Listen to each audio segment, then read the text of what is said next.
Did you ever think about what the Bible has to say about mental health? We know that there are many stories in the Bible that talk about healing, but what about healing mental illnesses? Have you ever felt overwhelmed, anxious, emotional, or alone? Mental health struggles are real. Scripture also tells us that God is a God of peace, restoration, and healing.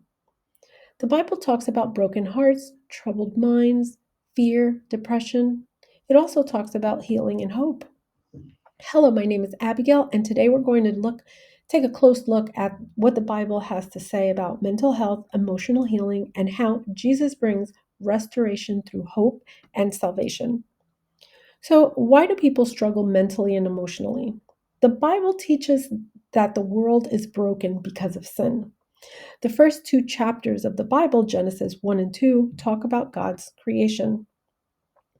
Genesis chapter 3 talks about the story of Adam and Eve and the fall of man, where humans begin to sin. Sin separates humanity from God and affects the whole person, the heart, mind, body, and the soul. This is where sickness and struggles begin. Mental struggles are real, just like physical sickness.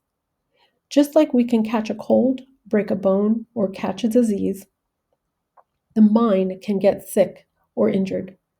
But the good news is that God does not ignore broken people. Even when we are separated from God because of sin, Scripture says God renews our mind and gives peace to those who trust Him. Jesus invites hurting people to come to Him for rest. God cares about the conditions of our hearts and minds in brokenness. God promises rest.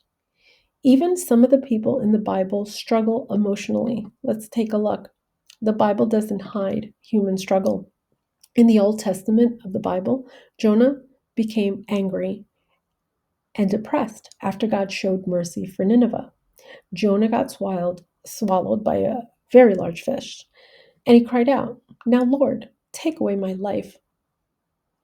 Jonah's emotional struggles was connected to rebellion and a heart not aligned with God's will. But eventually, when Jonah prayed to God and God renewed his mind, the fish spit him out. Another book in the Old Testament, in First Kings, tells us a story about Elijah. Elijah became emotionally exhausted and wanted to die after running from Queen Jezebel. God's first cared for Elijah's physical needs by giving him food, rest before speaking words of encouragement and breathing purpose into his life. Another story in the Old Testament is about King Saul. He experienced torment from an evil spirit and emotional distress. But David played music on his harp and brought temporary relief to King Saul. You can read all about this story in the first book of Samuel. Another book in the New Testament, called Mark, a demon possessed man who lived in isolation cried out constantly. He harmed himself, he cut himself until Jesus restored him. So, in every book of the Bible, God was present. These stories remind us that struggles are real, but they also remind us that we're not alone. So, how does God help people heal emotionally? So, emotional healing is a process, not an instant fix. We must trust and obey God step by step and day by day. God restores the soul and heals the brokenhearted. We must bring anxieties and fears to God. When we think healthy thoughts, we focus on the truth. It helps us to do the right thing. We walk in a new life when we forgive people and when we reject bitterness. So, what can we do when we are struggling emotionally and mentally? So, like a friend, spend time getting to know Jesus. Read his word daily. Confess your sins and receive God's forgiveness. Talk to God. He wants to hear from you.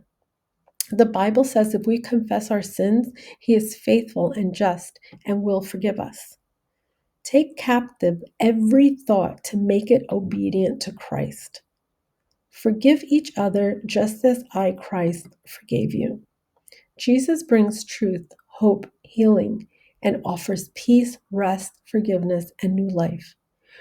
Real healing comes from meditation on the true Word of God. Mental struggles may be difficult, but God can turn everything into good. All people are separated from God because of sin, but Jesus Christ came to save us. He died on the cross for our sins and rose again so we could be forgiven and have eternal life. God invites us to repent, turn to Him, and replace our faith in Jesus. If you want to accept Jesus into your life, repeat after me.